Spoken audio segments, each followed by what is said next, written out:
반갑습니다. 25강 수업 시작하도록 하겠습니다. 기말고사는 저희 6월 25일이죠. 6월 25일, 6월 마지막 주 목요일 본래 수업을 하던 시간부터 시험을 칠 건데, 아직 강의실 이런 게 배정이 되지 않아서 제가 그거는 배정되는 대로 공지를 하도록 하겠습니다. 그리고 이번 주 주말까지 주말 중으로 시험 범위를 공지사항에 올리도록 하겠습니다. 그리고 다음 주 중에 그 시험 유형에 대해서 한번 안내를 하도록 하겠습니다. 오늘 수업은 저희 교재 38쪽에서 40쪽까지 고사와 1화파트인데요. 고사와 1화파트에 나오는 우리 교재에는 문장으로 소개가 되어 있는데 한문 문장으로 보는 게 아니라 그 고사의 내용을 간략하게 소개하면서 오늘 한 3가지 정도 고사를 배워보도록 하겠습니다. 먼저 저희 지난 시간 이옥봉의 시 몽호은 시를 한번 읽어봤었죠. 지금 한 자씩 나오고 있는데요. 첫 번째, 글래안부 문여하오. 월도사창 첩한달아. 약사몽온 행유적이면 문전성로 반성사라. 이렇게 7언절구시로 이루어진 시였습니다. 7언 7자씩 절구 4구절로 이루어진 시였죠. 한번 이 시를 한번 보면요. 글래안부 문여하오. 글래안부가 어떠신지 묻사오니 월도사창 첩한달아. 사창에 달 떠오면, 사창이라는 것은 얇은 비단이 들여진 창문을 사창이라고 했습니다. 그래서 달빛이 그대로 투과가 되는 그런 창인 거죠. 밤중에 사창에 달빛이 이렇게 딱 비춰오는 그때 첩의 많아져요. 첩의 한이 사무칩니다. 마늘 다자를 조금 의역을 했죠. 약사몽혼 행유적이면, 만약 꿈속 넋으로 하여금, 만약에 꿈속 넋에게 꿈속의 넋에 자취가 있게 한다면, 실제로는 만나볼 수가 없기 때문에 꿈에서는 한도 끝도 없이 당신을 찾아가는데 이 넋에 그 자취가 있게 한다면, 문전성로 반성사라. 문 앞에 돌길이, 당신 집 앞에 돌길이 반성사라, 반쯤 모래를 이루었을 테지요. 얼마나 많이 다녔으면 그 단단한 돌로 된 길이 모래가 되었다고 표현할 만큼 님에 대한 간절한 그리움을 아주 곡진히 표현한 작품이라고 할 수 있습니다.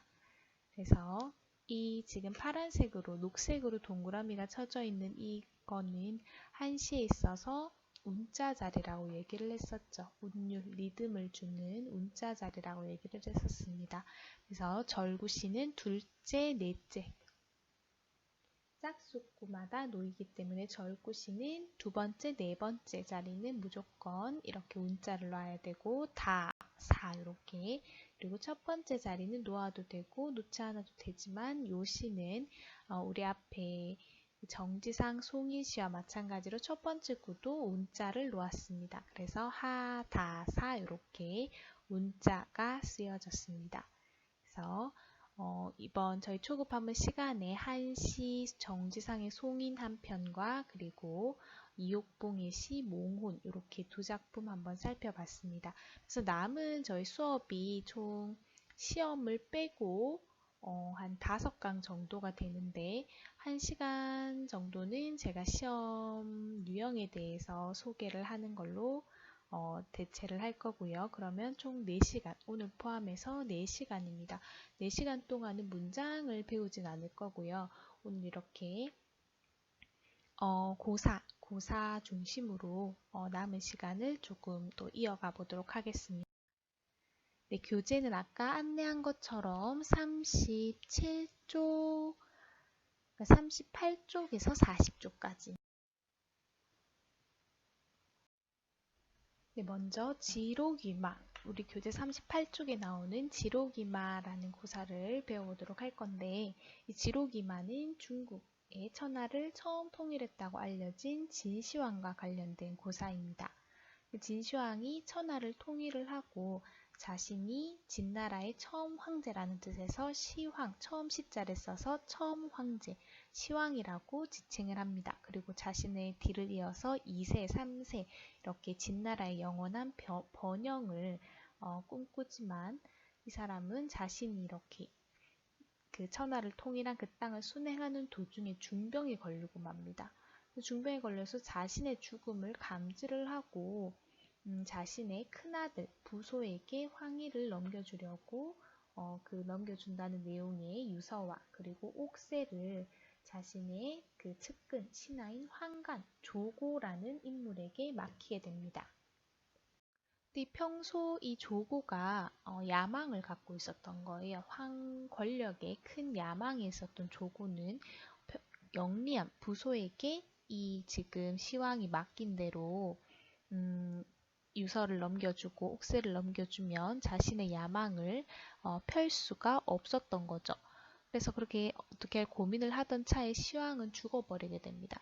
그래서 이 기회를 노리고 조고가 자신의 측근들과 함께 짜서 유서를 조작을 하고 부소에게는 자결하라는 내용을 담긴 유서로 조작을 합니다. 결국 부소는 자살을 하고 호해는 자신이 생각했던 대로 어리석은 호해에게 황위를 넘겨줍니다. 황위를 넘기고 허수아비로 호해를 세워놓고 자신이 쥐락펴락하는 거죠. 근데 여기서 그치지 않고 조고 자신이 직접 황위를 갖고 싶어 황위를 노리기까지 하게 됩니다. 그래서 자신의 편이 누군지를 알아야 되잖아요.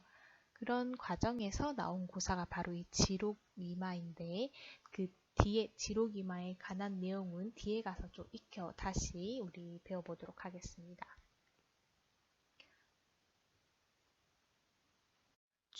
지록이마에서 지자는 가리킬 지자입니다. 손수자와 여기 뜻지자가 같이 결합이 되어서 손가락으로 뭔가를 가리키는 그런 뜻을 가지고 있습니다. 그래서 손가락이라는 뜻도 가지고 있고 지시, 지남, 남쪽 방향을 가리키는 지남, 그리고 손가락이라는 뜻에는 식지, 중지, 약지 이런 단어에 공통적으로 들어갑니다.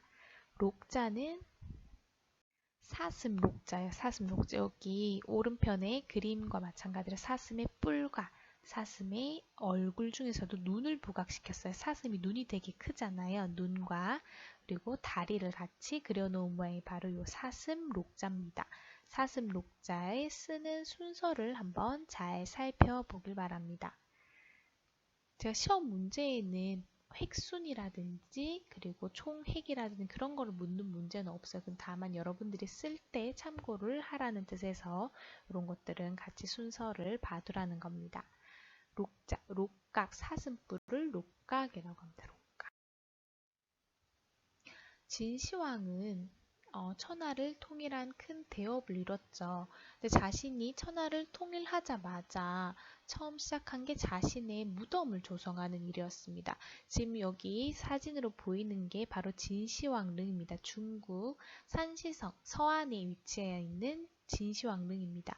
뒤에 산이 이렇게 보이는데 요 앞에 요게 지금 산이 아니라 진시황릉이에요. 총 36년에 걸쳐서 그리고 동원된 인원만 해도 70만 명이 동원이 됐습니다. 그래서 거대한 지하 왕릉을 조성을 하는데 사후 자기가 죽고 난 뒤에도 영원히 황제의 삶을 누리겠다는 그런 뜻을 담아서 이 황릉을 크게 조성을 합니다. 여러분들 들어봤겠지만 진시황릉을 중심으로 반경 제일 바깥쪽, 그러니까 반경 1.5km 정도 떨어진 지역에 우리 병마용이라고 들어봤죠. 병마용이 그 부장되어 있는 갱도가 3개가 발굴이 돼서 지금 전시가 되고 있는데 지금 일반인들도 관람이 가능한 그 부장갱들이 있죠. 지금 여기 보면은 여기가 지금 진시황릉이라고 추정돼 안에 있는 모습이라고 추정되고 있는 거고요. 그리고 여기 지금 그 병마용갱이 묻혀 있다고 하는 데가 여기서 진시황릉에서 반경 1.5km 정도 떨어진 외곽 가장 바깥 부분입니다. 여기 부장갱들이 있는 위치고요. 진시황릉 같은 경우에는 아직 향후 50년 동안은 지금 발굴할 계획이 없다고 합니다. 지금 현재 중국이 가지고 있는 그런 기술로는 원래 그대로를 훼손하지 않고 그대로를 발굴하는데 어려움이 있다고 해서 이거를 건드리지 않고 있다고 해요.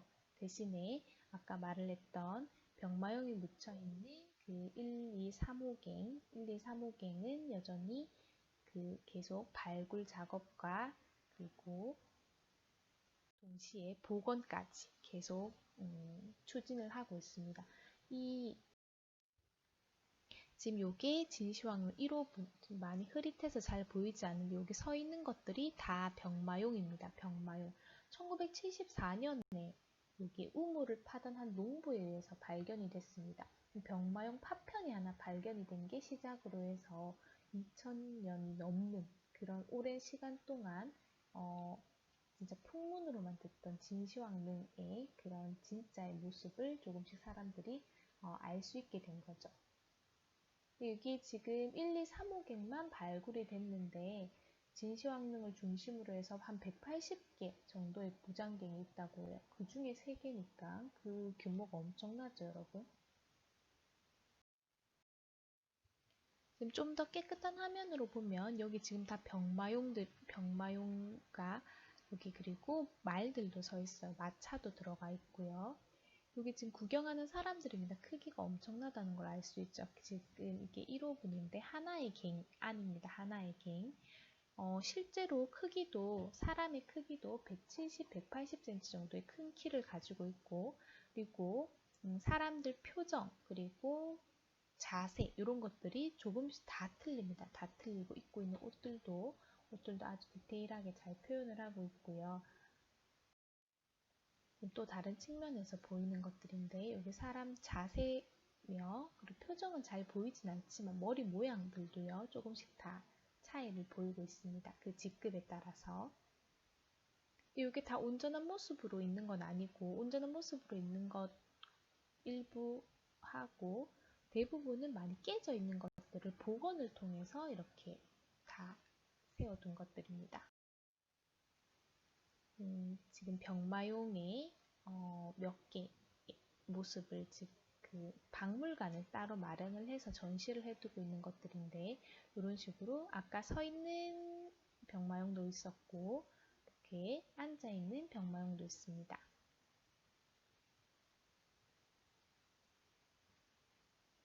다 진시황의 사후 세계를 지키는 역할을 하는 병사들로 다 안에 예장이 되어 있습니다. 이런 것들은 지금 다 깨져 있는 것들을 복원하는 과정을 지금 보여주고 있습니다. 여기는 3호분은 굉장히 그 갱도가 작더라고요. 1호갱, 2호갱에 비해서 3호갱이 좀 더 크기가 작았는데 3호분 여기 이 공간은 회의 장소로 추정되는 공간이라고 합니다. 혹시 중국 서안에 여행을 가게 되면 이 진시황릉 중심으로 있는 병마용을 한번 구경해 보길 바랍니다. 저는 어떻게 하다 보니까 3번 정도를 갔었었는데 갔을 때마다 처음에 놀란 만큼은 아니었지만 2번, 3번 갔을 때마다 그 2000년 전에 이런 조성이 가능했다는 것과 그리고 한 인간의 욕망과 집착이 얼마나 어떻게 보면 성과라면 성과지만 그런 욕망의 끝판왕이라고 할 수 있을 정도로 좀 무섭더라고요. 여러 번 보면 볼수록. 네, 그래서 지금 지록위마라는 이 고사에는 진시황과 그리고 진이세는 진시황이 점 찍었던 첫째 왕, 첫째 아들 부소가 아닌 환관 조고가 모략을 통해서 세운 어리석은 호회라는 아들, 진시황의 아들이 이세로 등극을 하게 됩니다. 네, 이 허울뿐이고 허수아비 신세에 불과하고 모든 권력은 이 조고에게 가 있었습니다. 환관 조고에게.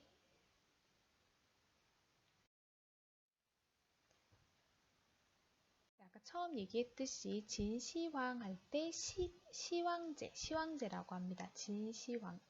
진짜는 나라 이름이고 시황제 이렇게 부르는데 시자는 비로소 시자, 처음 시자입니다. 그래서 처음 황제라고 해서 시황이라고 부릅니다. 이 시자, 우리 계시, 처음 여는 걸 계시라고 하죠. 그리고 처음과 끝, 시말이라고 합니다.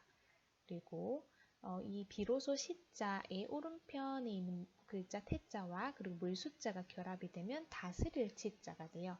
그래서 물을 다스리는 걸 치수라고 하고 다스리지 못하는 병을 불치병이라고 합니다. 우리가 치료하지 못하는 병을 불치병이라고 하죠. 황자는 임금 황자, 제자는 임금 제자입니다. 고종 황제, 대한제국 할 때 이 제자, 임금 제자를 씁니다. 시황제, 그러니까 진시황이죠. 이 지록이마 고사는 지금 시황제가 죽고 나서 모든 권력을 잡고 있는 환관 조고와 그리고 허수아비 황제, 호회, 이세의 시황 다음이니까 2세죠. 2세의 호회 2세와 그리고 조고 2세 그리고 그 외의 신하들과 같이 연결이 되어 있는 고사입니다. 조고가 이제 자기가 황제가 되고 싶은 거예요. 그래서 호회를 황위에 있는 호회를 두고 반란을 일으키려고 했는데 신하들이 자기를 따르지 않을까봐 걱정이 됐어요. 그래서 누가 나를 따르는지 알아보기 위해서 계략을 합니다. 그래서 이세 황제 호회에게 사슴, 아까 지록위마였죠. 사슴을 바치면서 폐하, 지금 사슴을 여기 두고 이것은 말입니다 라고 얘기를 해요. 황제가 얘기를 합니다. 승상은 참, 누가 봐도 사슴인데 말이라니요. 그래서 황제가 신하들을 둘러봤어요. 이게 말 맞죠? 이게 지금 무슨 말입니까? 지금 자신도 동의를 구하는 거죠. 호해도.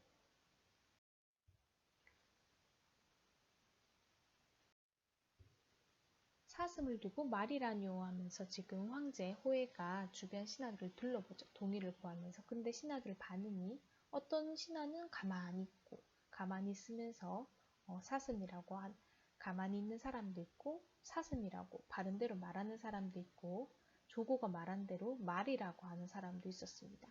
그래서 사슴이라고 대답한 신하들, 그러니까 있는 그대로 사실 그대로 사슴이라고 말한 신하들은 조고가 몰래 제거를 하는 거죠. 그래서 그 뒤로 신하들이 이 조고를 두려워했다고 합니다. 그러니까 조고는 이 계략을 통해서 누가 자기 편인지를 알려고 했던 거죠. 그래서 지록위마는 조고가 자신이 황제가 되기 위해서 그래서 주변 신하들이 누가 자기 편인지 알아보기 위해서 사슴을 황제에게 바치면서 사슴을 가리켜서 말이라고 한 거죠. 지록위마 사슴을 가리켜 말이라고 하다. 이 위자는 되다, 하다, 다 됩니다. 사슴을 가리켜 말이라고 하다. 여기서 지금 지록위마라는 성어가 나왔습니다. 사슴을 가리켜 말이라고 하다가 해석이 되고요. 이 네 글자를 겉뜻 해석이 되고요. 속뜻은 윗사람을 농락하여 권세를 마음대로 하다 또는 모순된 것을 끝까지 우겨서 남을 속이는 것을 지록위마라고 합니다. 조고가 사슴을 바치면서 말이라고 해서 호해를 속이는 기만한 행동을 거기서 유래가 돼서 윗사람을 농락하는 것 그리고 모순된 것을 끝까지 우겨서 남을 속이는 것 이런 때 우리가 지록위마라고 합니다.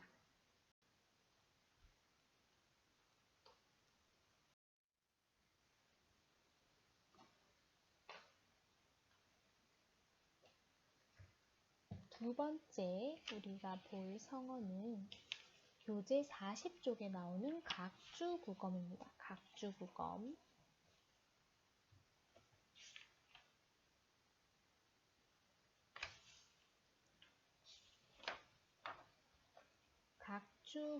각주구검은 먼저 글자를 한번 살펴보면 각자는 색이다. 색일 각자입니다. 그래서 여기 오른편에 칼도자가 들어가 있습니다. 칼도자, 색이다라는 것을 뜻하는 칼도자. 그래서 목각인형이라고 하면 나무를 새겨서 만든 인형을 목각인형이라고 하죠. 그리고 검자는 칼검자입니다. 칼검자도 역시나 여기 오른편에 칼도자 부수가 들어가 있어요. 그리고 배주자, 그리고 구알구자, 칼검자입니다. 칼검자. 검도, 검술 이런 단어에 들어가고요. 그리고 칼검자.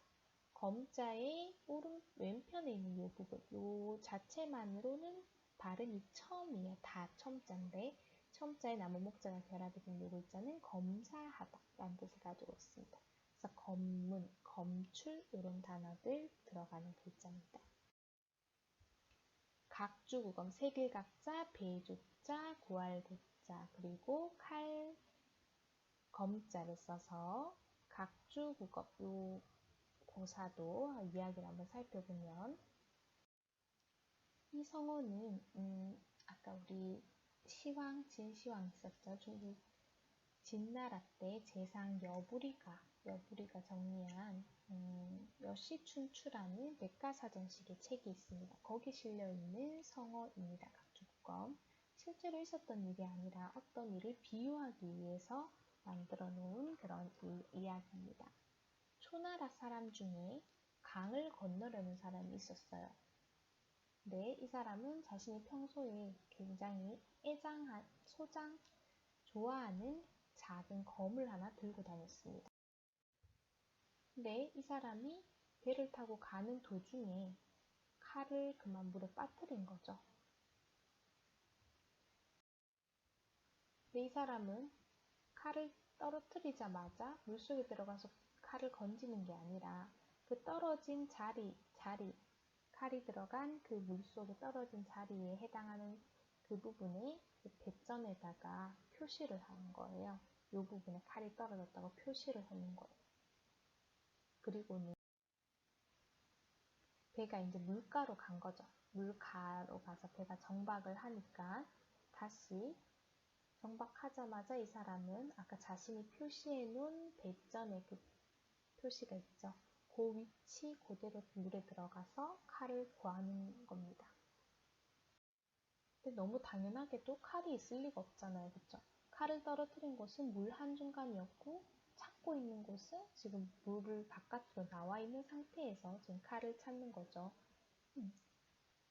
배는 계속 움직였으니까 칼이 그곳에 있을 리가 없잖아요. 그쵸? 정말 어리석은 행동을 한 걸 우리가 볼 수 있는데 각주국어 이야기는 어떤 시대나 상황이 달라지는 그 변화를 인지하지 못하고 옛날 그대로의 사고방식, 예를 들면 정치에 있어서는 정치 방법, 법 이런 것들을 시대의 변화 이런 것들을 반영하지 않고 옛것을 그대로 고수하려고 하는 그런 어리석은 행동을 비유하기 위해서 각주구검이라는 성어를 만들었습니다.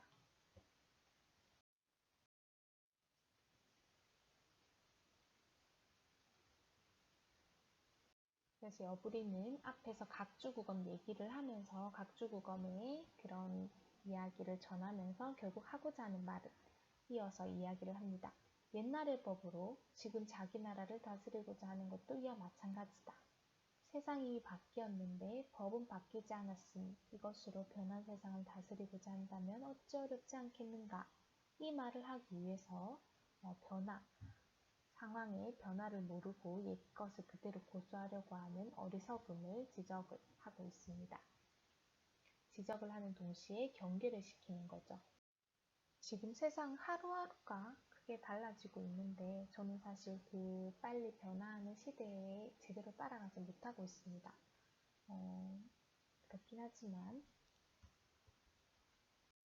또 무조건 새로운 것만 쫓아가는 것도 또 다른 문제가 생길 수 있죠. 그래서 옛날의 것과 기존에 있던 것과 새로운 것들을 잘 접목을 시켜서 시대에 발맞춰 갈 수 있었으면 좋겠네요.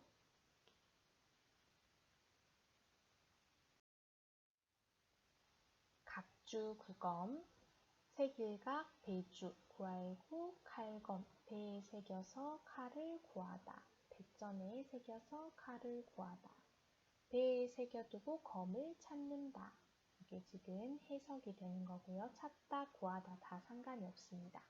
속뜻은 융통성이 없이 현실에 맞지 않는 낡은 생각을 고집하는 어리석음을 얘기를 합니다.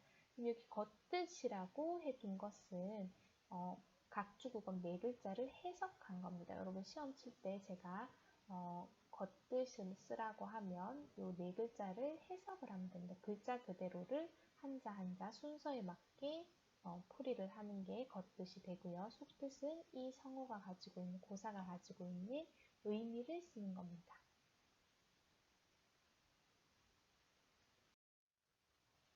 그리고 오늘 마지막으로 볼 고사는 배가 저련, 교재 39쪽입니다. 교재 39쪽.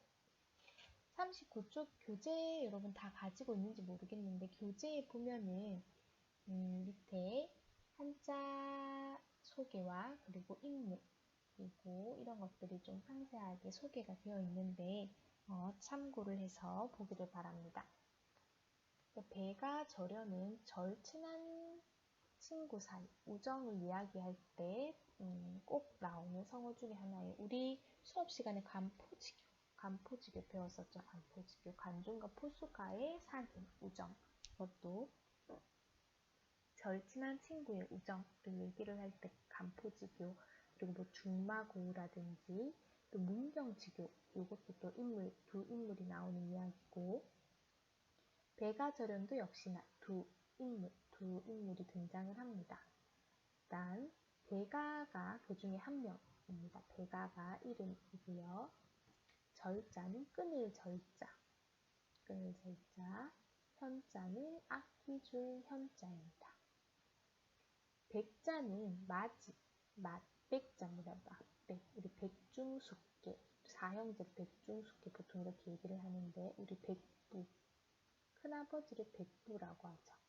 맞이 백자. 그 아자는 어금니 아자입니다. 어금니 아자.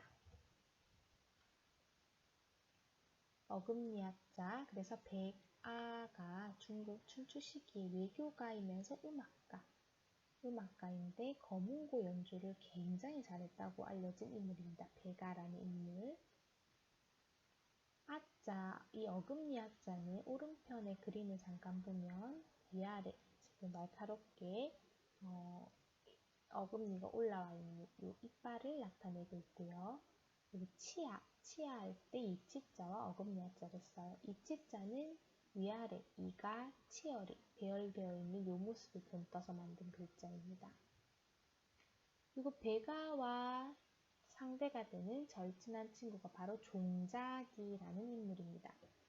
배가의 친구이고 음악 비평가라고 지금 소개를 해놨는데 배가가 거문고를 연주를 하면 종작이가 그것을 듣고 비평을 했던 거예요. 그래서 아까 현자는 악기줄 현자, 여기서는 거문고 줄을 얘기를 합니다. 악기줄 현자, 현악기, 우리 첼로, 바이올린 이렇게 줄로 되어 있는 악기, 현악기라고 하죠.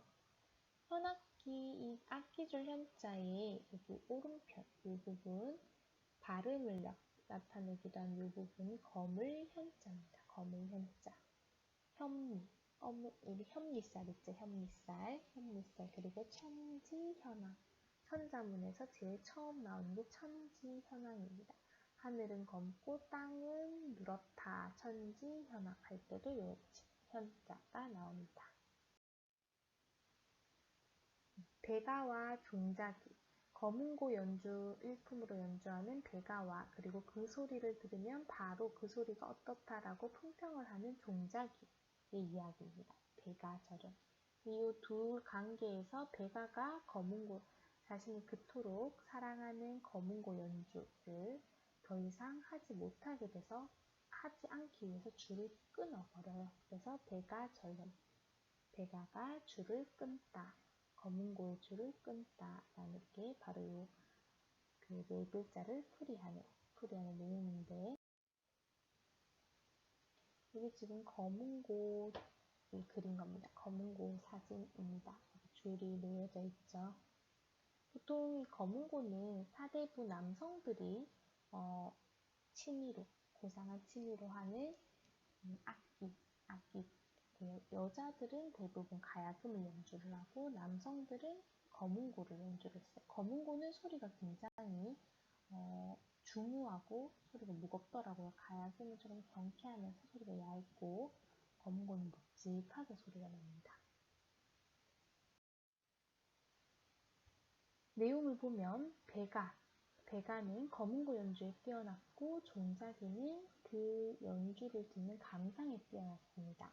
배가가 연주를 하면 종자기는 그 연주 소리를 들으면서 배가가 연주할 때 마음이 어떤 큰 태산에 마음을 두고 연주를 하면 그 소리를 들은 종자기는 멋지다, 하늘 높이 우뚝 솟은 느낌이 마치 태산 같네 라며 감탄을 했다고 합니다. 그러니까 마음속으로 태산을 생각하면서 연주를 했는데 종자기가 그걸 딱 듣고 나는 태산? 정말 이 음악 소리는 우뚝 솟은 태산과 같은 그런 느낌을 준다라고 바로 마음을 알아챈 거죠. 배가가 어떤 생각을 하고 있는지를 바로 알아챘던 거죠. 그리고 배가가 흐르는 강물을 생각하면서 연주를 하면 종자기는 곧바로 흘러가는 느낌이 마치 항아와 같다라고 얘기를 했다고 합니다. 척하면 척이었다는 거죠. 그래서 배가가 생각하는 바를 그대로 종자기는 다 알아챘다고 합니다. 그러던 종자기가 자신이 뭘 연주를 해도 다 알아챘던, 잘 알아들었던 종자기가 죽어버렸어요. 그래서 배가는 그 슬픔을 이기지 못하고 자신의 소리를 알아줄 사람이 더 이상 없다는 그런 슬픔을 이기지 못하고 그 검은고를 부수고 그리고 더 이상 연주를 하지 않겠다는 의미에서 줄을 끊어버렸다고 합니다. 여기서 나온 성어가 바로 배가절현입니다. 배가절현. 지금 여기 검은고를 연주하고 있는 배가와 그 소리를 듣고 있는 종자기의 모습을 나타내고 있는 그림입니다. 배가절현은 배가가 현을 끊다. 이게 해석이 되죠. 네 글자를 그대로 해석을 한 거고요. 이게 바로 겉뜻이 되고요. 그리고 겉뜻이라고 얘기를 하는 개소시면 겉뜻이라고 얘기를 하고 있는데 글자가 가지고 있는 뜻을 그대로 풀이했기 때문에 겉뜻이라고 얘기를 합니다. 결국 해석, 이 네 글자를 해석한 말이고요. 그리고 속뜻, 곧 이 성어의 의미죠.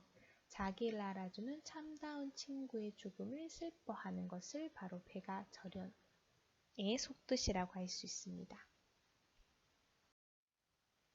이 배가절연에서 배가의 연주를 종자기가 바로 그 소리를 들으면 알아챘다는 데서 지음이라는 또 성어가 만들어집니다.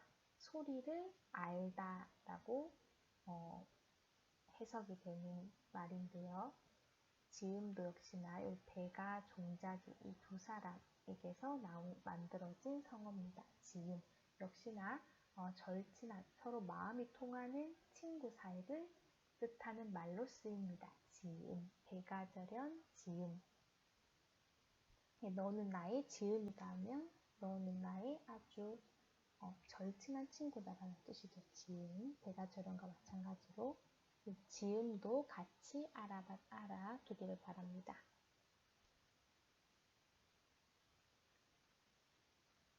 오늘 지금 첫 번째 우리 지록이마 사슴을 가리켜 말이라고 하다라고 하는 지록이마, 권세를 농락한다는 의미를 가지고 있었던 지록이마, 그리고 두 번째 성어가 각주국어, 칼을 배에다 새겨서 칼을 찾는다. 각주국어이죠. 어떤 시대나 상황의 변화를 모르고 옛것을 그대로 고수하려고 하는 어리석음을 의미하는 각주국어과 그리고 서로 마음을 알아주는 절친한 우정을 뜻하는 배가절연, 그리고 거기서 나온 지음이라는 여기 고사까지 여러분 잘 기억을 해두기를 바랍니다. 오늘 수업 내용은 여기까지입니다. 25강 가제물은 없습니다. 그리고 문의사항이 있으면 이야기를 해주고요. 아까 처음에 얘기를 했듯이 제가 이번 주 주말까지 이번 학기 마지막이죠. 기말고사 시험 범위를 안내를 하도록 하겠습니다. 안내를 하고 다음 주 중으로 시험 유형에 대해서 한번 수업 시간에 다루도록 하겠습니다. 네, 오늘 수업은 여기까지 하도록 하고요. 문의사항은 쪽지로 남겨주길 바랍니다. 수고하셨습니다.